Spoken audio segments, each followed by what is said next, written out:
college president, Tito Tony H. Dolor, and to our school directress, Dr. Estelita A. Dolor, to our dear honorable teachers, esteemed visitors, grateful parents, and fellow students.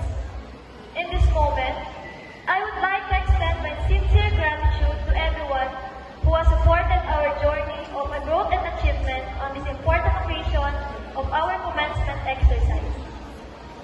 We are grateful for the devoted work of our renowned Board of Trustees and faculty in advancing our education.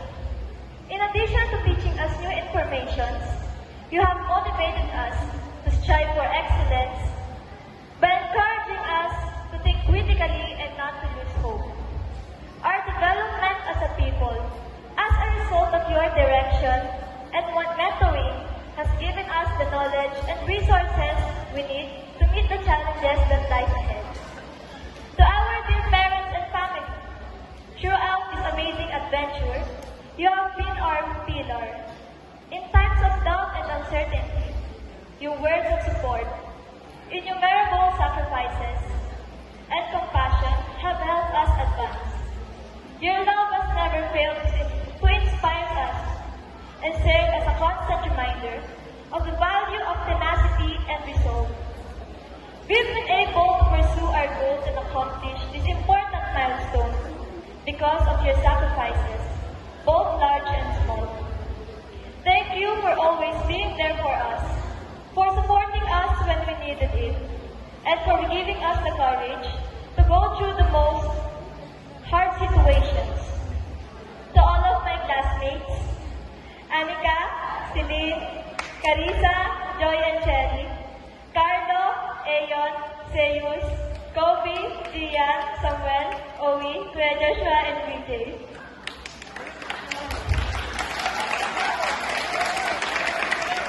I appreciate you for being more than just classmates.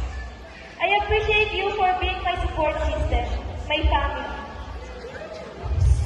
We created connections that will last a lifetime through late night study sessions, silly arguments, group projects, and endless laughs. Our shared memories, all of you, will always have a special place in my heart. This school that has given us access to this outstanding platform for establishing a setting that promotes development, nurtures curiosity, and inspires us to pursue our aspirations.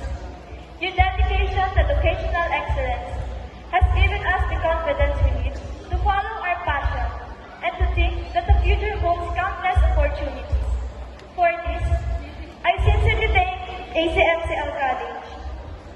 Last but not the least, thank ourselves for surviving a tough path that led us here today. Your hard work was not in vain. Let's be proud of ourselves for reaching this point and get ready to start another chapter once again. Congratulations to my fellow graduates, completers, and may we grab the chances that are in front of us with passion, tenacity, and gratitude. Always remember, guys,